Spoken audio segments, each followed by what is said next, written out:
quality public television is made possible through the financial contributions of viewers like you, who invite you to join them in supporting UNC TV.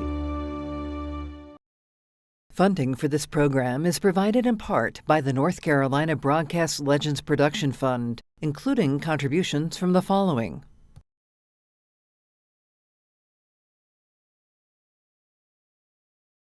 For a complete list of project funders, go to unctv.org/nclegends.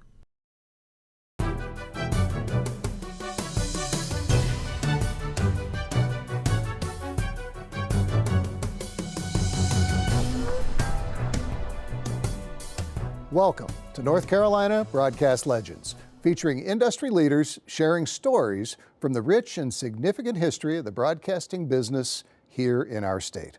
I'm your host, Mike Weeks. George Garland Beasley is the chairman, chief executive officer, and founder of Beasley Broadcast Group, Inc. He began his broadcasting career in the Blue Ridge Mountains of North Carolina and Virginia. His first radio station went on the air in 1961 in Benson, North Carolina. And at that time, he was serving as an assistant principal at Dan River High School in Ringgold, Virginia. In 1962, George took a position as principal of Meadow High School in nearby Benson to be closer to the radio station. During his 7 years at Meadow High, he was a principal by day, working at the radio station in the evenings and on the weekends. And then in the middle of 1969, he left education to pursue his dream of being a broadcaster full-time. Now, unlike many other area broadcasters, George wanted to own stations not only in our state, but in other large markets outside of North Carolina. In 1988, he purchased KRTH AM and FM in Los Angeles, California. He sold the AM and then built the FM into a top 5 market leader. In 1994, when he sold the station, it set a record for the highest price ever paid for an FM radio station sold up to that time.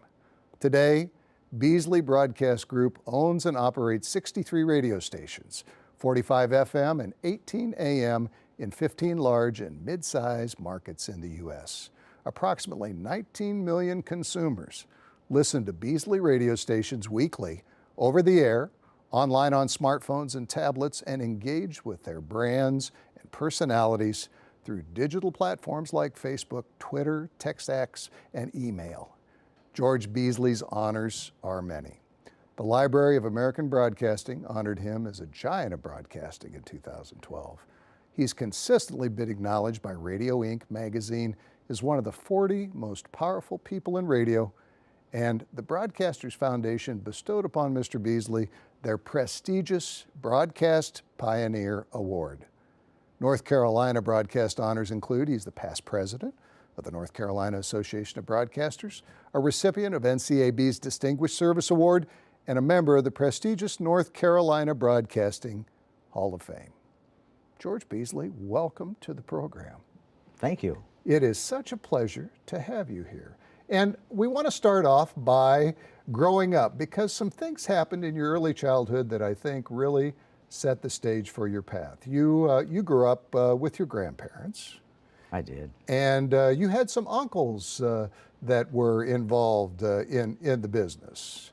Tell us a little bit about that. Well, I had an uncle that was involved, and I had a cousin also that was involved. The cousin was a pioneer. The cousin had a little radio station set up in his home. It was one of those that the FCC permitted to operate at 10 watts. Wow. The power not to exceed 10 watts. And that station was located about 3 miles from our house, and people from all throughout the community would go to that radio station and sing. If they didn't want to sing, they might say a poem, they might read a story, whatever.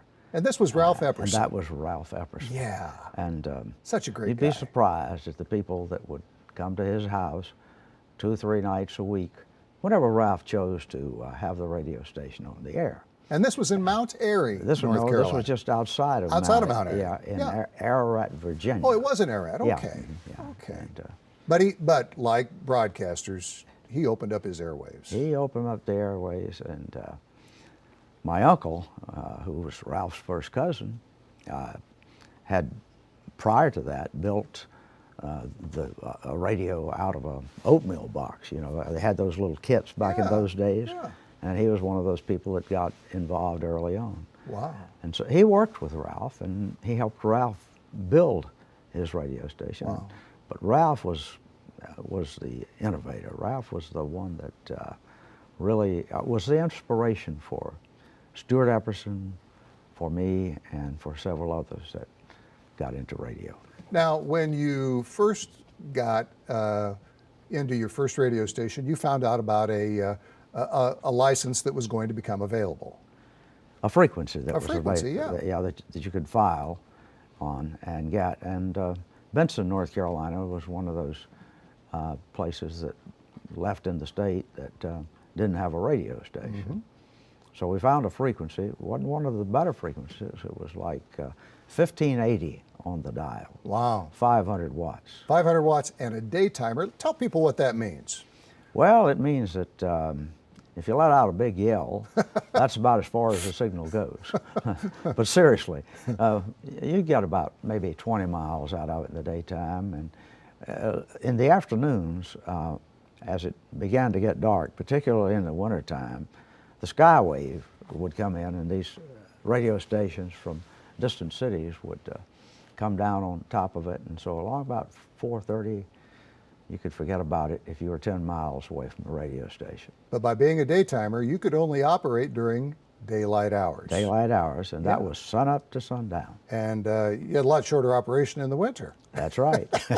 We sure did. That was great. Now tell us the call letters. It was WPYB, and I think it's very interesting. You know, station call letters used to be kind of their brand or a marketing slogan. What did WPYB stand for? WPYB, we promote your business. Oh my gosh. Yes. Well, that was great, and I bet you said that several times when you were out selling airtime. We did, yes. Yeah, that is great. Well, you continued to operate that station, and you were an educator. You went to Appalachian State.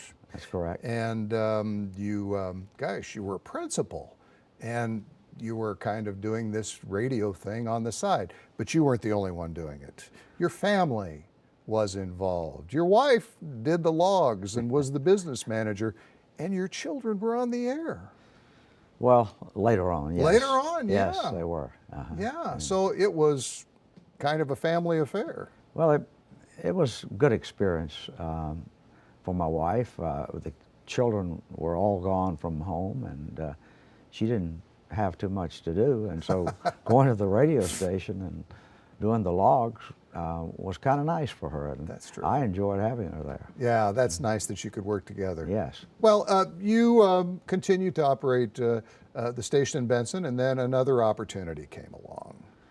Well, you know, I guess I'm one of these people who can never be satisfied.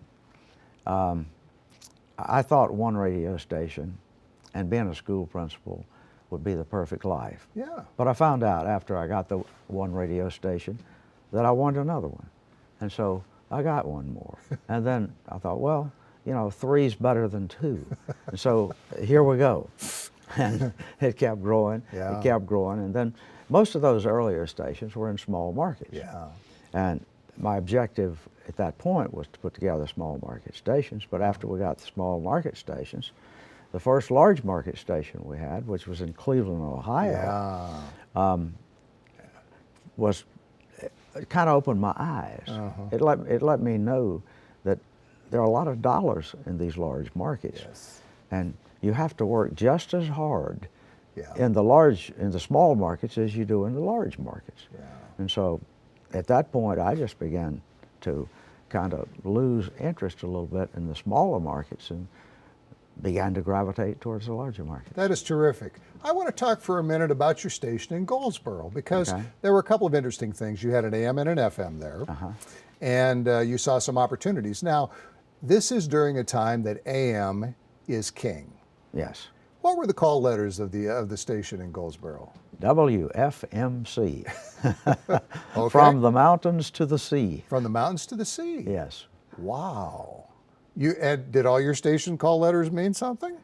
Not all of them, but that one did. I bought that station. I had a partner in it, but I bought the station from a gentleman by the name of Ken Marshall, who had lived in Goldsboro. He was a former educator too, by the way. Really? Yeah, superintendent of public instruction in the state of Kentucky. Wow. And moved to Goldsboro to start that radio station. What did you do with the FM? Well, the FM came later on. Uh-huh.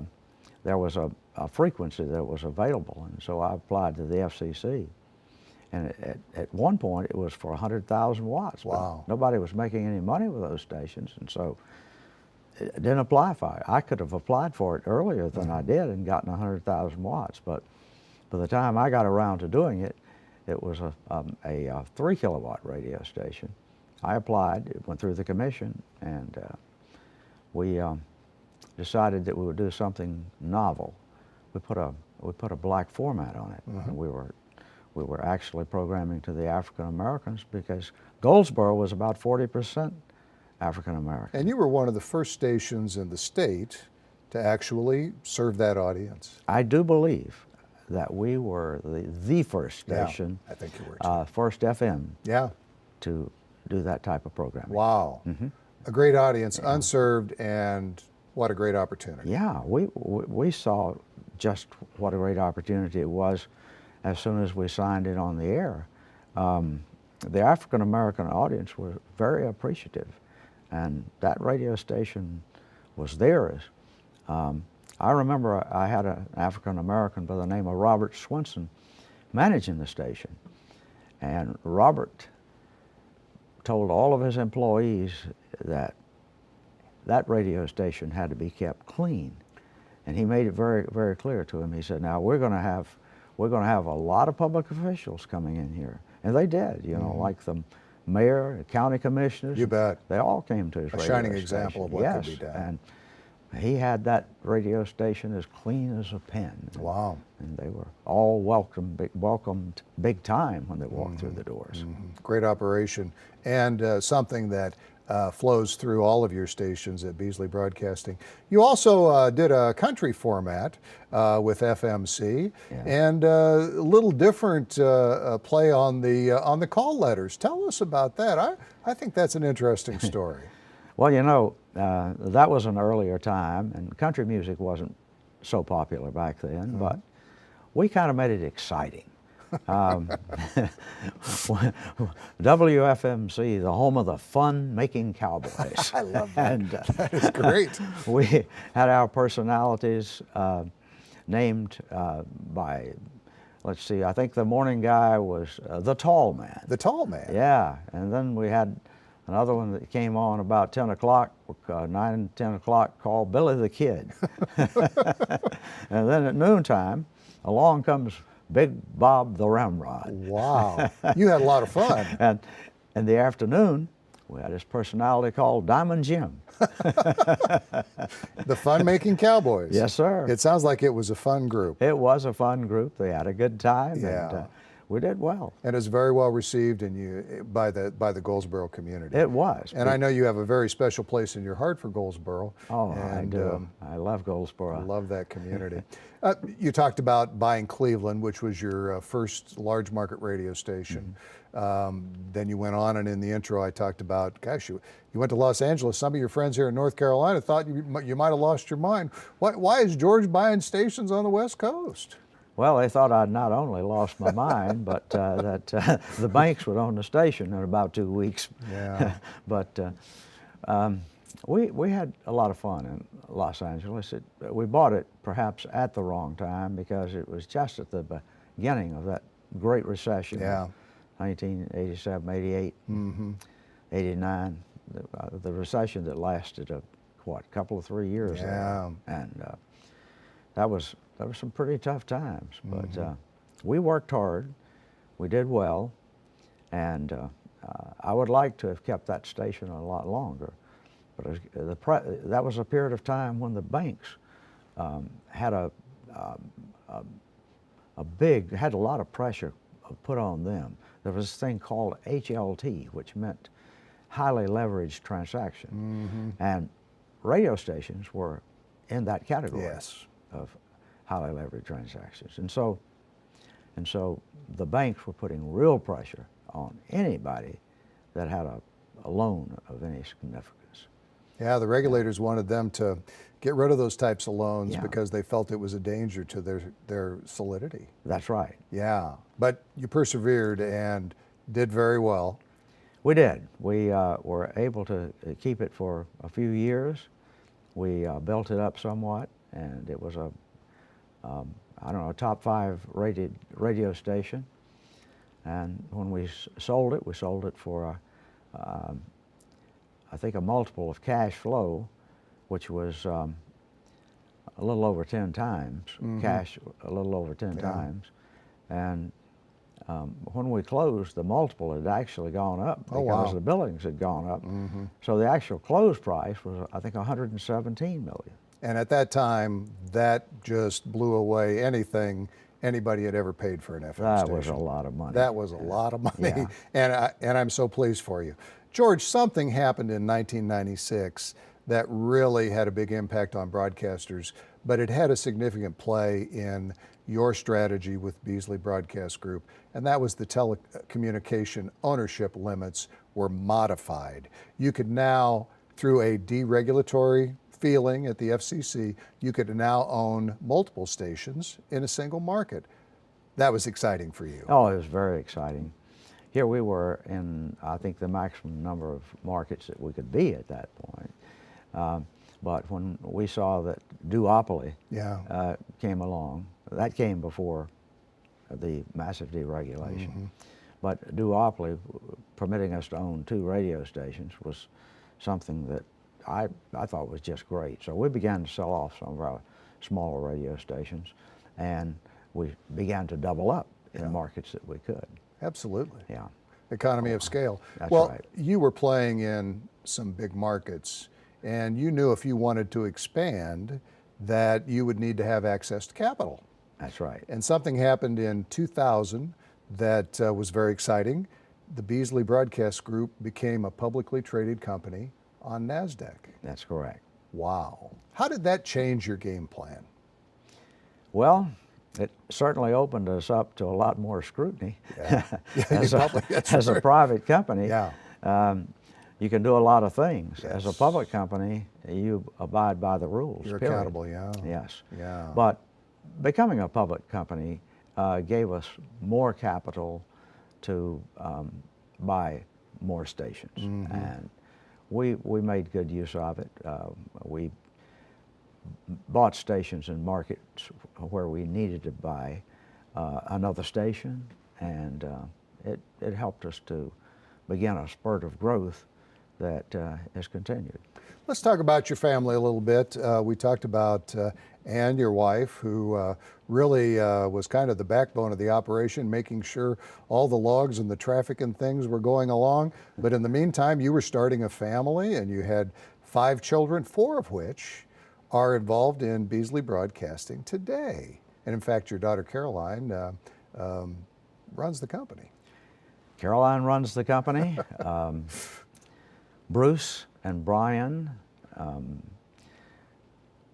between the 2 of them, oversee all of the radio stations. Wow. And then we have another son, Brad, that oversees the market of Fort Myers. He has like 5 stations in that market that he takes care of. And you have another son, Bob. And we have another son, He's Bob. your oldest son. Yeah, and he decided that he wanted to go the medicine route. He became a physician, and he's an intravenous radiologist, I believe. Wow. Well, it's always good to have a doctor in the house. Yeah, it's always good, yeah. Well, I think it's admirable, and gosh, you were a small market broadcaster, and your family, ever since I can remember, Bruce and others. Bruce went to East Carolina University, and I believe the next oldest son went to East Carolina University, and you had some that went to Chapel Hill, and you're kind of dyed-in-the-wool North Carolinians. Oh my, we are North Carolinians, Yeah. so to speak. Yeah, it's. I've always had a special place in my heart for North Carolina. enjoyed every minute of the time that I lived here. I have 2 homes in North Carolina, 3 homes in North Carolina at the present time. So I get back here as often as I can. I enjoy coming back. I enjoy staying here. Well, you're still growing and you're still active in the company, and you give all of us younger folks great hope for our continuing in the businesses. But let's go back to when you became public. You started acquiring a number of stations, but there was a major leap. In 2016, you purchased 20 stations in a group. Yes. That's a lot. And markets, Boston, Charlotte, Detroit, state of New Jersey, Philadelphia. These are major market stations. Great radio markets. Wow. And my daughter Caroline deserves most of the credit for that, because Peter Smythe, who managed the greater media stations, and I have been great friends for years, but Caroline also became a good friend of Peter's, and she began to negotiate with him about selling, and many people had tried to buy those stations. But after she negotiated with Peter, she also found out about the Borders family through Peter, and she began to talk with them also. And it took her the bigger part of a year. It took her most of 1 year to do it, but she was able to make it happen. And that was a good day for us, because it permitted us to double the size of our company. Wow. Yeah. That's significant. Yeah. And really a great operation. Let's talk a little bit about your community involvement. You were very active in the North Carolina Association of Broadcasters, the state organization. You're a past president. Broadcasters, and certainly you, George Beasley, have had a deep commitment to the communities that you've served. And that continues today. It does. You do so much. You know, without an involvement in the community, I don't see how you're able to go out and sell advertising to these people over and over and over on a continuous basis. In fact, I don't think you could. I think your involvement in the community stands out, and I think that without it, I just don't see how you could possibly be successful. I would agree, and I tell you, all of our communities are better because of George Beasley and your family and the Beasley Broadcast Group. But your generosity and support of communities goes beyond that. You've been a great supporter of your alma mater, Appalachian State. And in fact, the George G. Beasley Media Complex stands there. And you've supported that so that future generations of students there have an opportunity to pursue their dreams in broadcasting. That's wonderful. I think it's so important to give back. I really do. And I'm happy and I'm proud that we were able to contribute and make that a dream.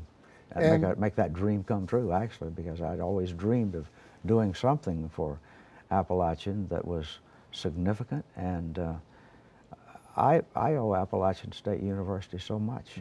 I got much more from them than they'll ever be able to, than I'll ever be able to give back to them.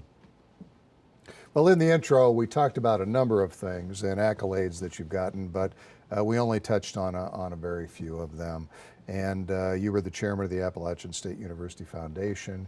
You were on their board of directors. Of course, you made a tremendous gift for the media complex, which is named in your honor. You've done so much. And in the short program today, as you might imagine, we can only cover a few things about George and Ann and their family and all the things they do. We want to encourage you. George and I sat down a while back, and boy, we had a long chat. We had a great interview where you told a lot of great stories and a lot of innuendos about your life. And if you would like to see that long-form interview, you can watch that online by going to ncbroadcastlegends.com, legend with an S on the end, ncbroadcastlegends.com. And George, it was priceless. You had me in stitches many times. I loved it, and I know that people, not only the people that know you, but other people will really enjoy that. And you continue your great work. What is next for George Beasley? George Beasley is 86 years of age. I'm going to continue to contribute as much as I possibly can in the field of broadcasting in whatever time I have left. And I also want to stay involved as much as I can with Appalachian State University and to some extent the University of North Carolina. I want to just continue to try to give back as much as possible. Well, that's great. And also, I want to spend as much time as I possibly can with my family, with whatever time I have left. Well, those are wonderful things, George, and you continue to be so influential in so many different areas. I really would like to thank our guest, George Beasley, today for being with us. Please go online to ncbroadcastlegends.com and see his full interview, more of the story and the great contributions he's made, not only to the great state of North Carolina, but to the entire country. Please join us again for another edition of North Carolina Broadcast Legends.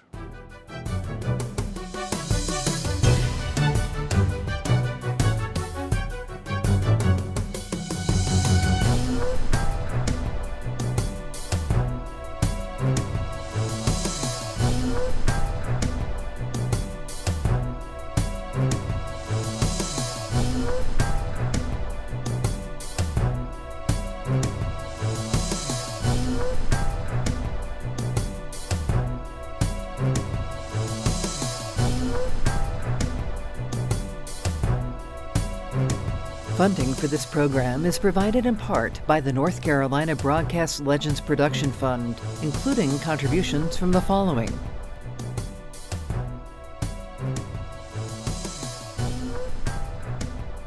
For a complete list of project funders, go to unctv.org/nclegends. Quality public television is made possible through the financial contributions of viewers like you, who invite you to join them in supporting UNC TV.